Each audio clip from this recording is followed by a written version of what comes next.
And we're back with the 4th episode. After dealing with Cloudman and gaining the power of lightning, we kind of have to decide who we're going to go after, but I feel like we should go with Burstman. If only because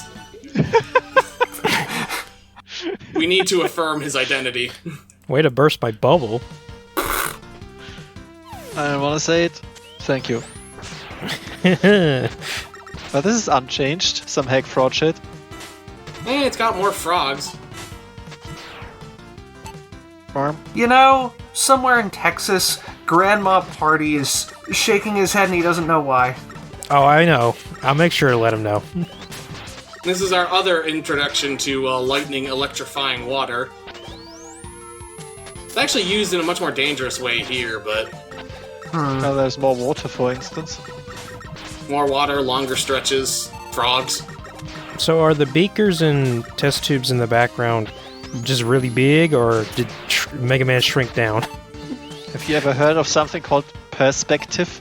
I feel like every single area in the Mega Man universe is built like there's going to be a tour group of like 5th graders coming through at any time. And that's why everything is so weird looking. I see these respawn very quickly. Was that in the original? Kind of, but they never went with 0. There was never a chance to see that. But the respawn, you could never see the respawn.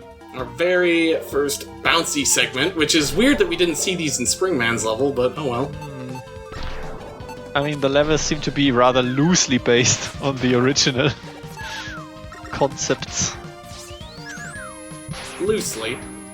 Wow, this seems annoying as hell. And now for our first segment, which is still frogs. We really want you to understand exactly how frogs work, so we will throw them at you in every single situation possible. Is the final boss gonna be a frog? Oh yeah, we can ride on these things now. Awesome. And as much as Puresabe tried, I don't think he ever figured out anything else to do with these. They're completely unchanged. I mean, they could, like, ice up the floor underneath them or something, maybe? I guess, but I don't know. I think just sometimes you just can't do anything with it. Oh, and now we have full control. We just kind of float around now, so it's a literal shooter. Awesome. That's pretty fun. Oh, you can even turn around. Yep. Suck it, Gradius.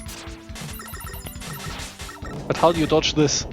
Basically, if you're going to dodge his shots, you can sit in the far corner and you'll be able to slip through them. If you feel like doing extra damage, you can move in close to him and do extra damage that way. Yeah, just tank it. I think that's the biggest issue with this game. Just tank it seems to be the best solution because you have infinite E-tanks. Yeah, pretty much. But yeah, I noticed that with minus infinity as well. There is a lot of segments which is basically impossible to dodge unless you're a literal god. It's like, whatever, it's not gonna instant kill me, so fuck it. Is this a message against Mega Man's sadomasochism? And demonstrating their lightning does indeed stun you. Oh my god. And here we have a silly little segment that has these bombs where if you set them off, they'll set all of them off. Cover the screen in giant explosive projectiles, but if you don't touch anything, there's not really anything there to harm you. Oh. Depth charges are no joke. You just slip by. Awesome. Anytime you're at full screen, this thing just immediately just murders whatever you're shooting it at. Yeah. I mean, I like special weapons, but this seems rather brain dead to use. Just like, yeah, push the button that kills everything. Nice. Don't worry, there are going to be better weapons in this thing. What was that thing you got? I think we got a 1-up, I think. I didn't bother checking. Well, you already have 9 E-tanks, so it's extremely hard to tell.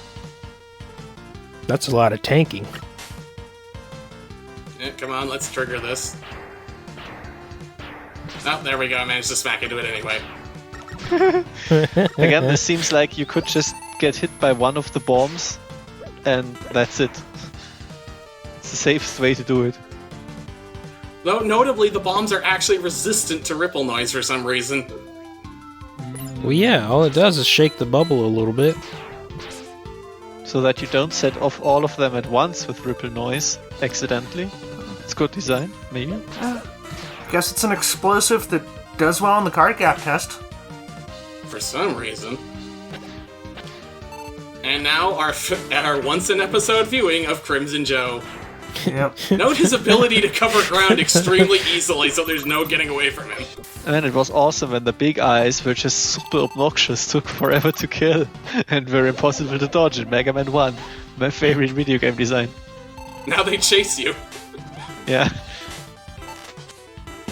So yeah, this is what he's actually weak to. Ripple noise murders Burst Man here. Well, of course, if you scream extremely loudly at the bubble, it will burst. Also if you poke it. Murders burbles. He has extra moves, abilities. Dumps bombs everywhere as his ultimate. This actually goes on for a while. Well, it has no spikes on the ceiling, so it's actually easier.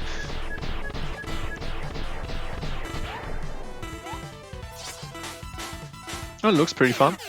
And we set him on fire somehow when he died. A lot of friction in those sonic waves.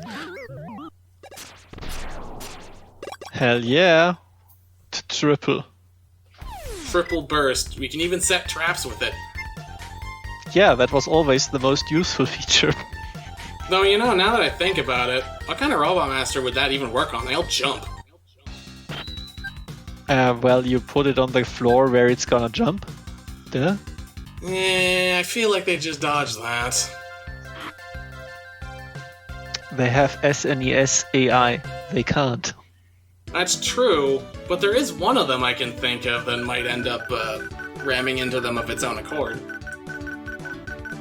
But which one? It's the Wily capsule. Oh, we're gonna have to exchange insurance?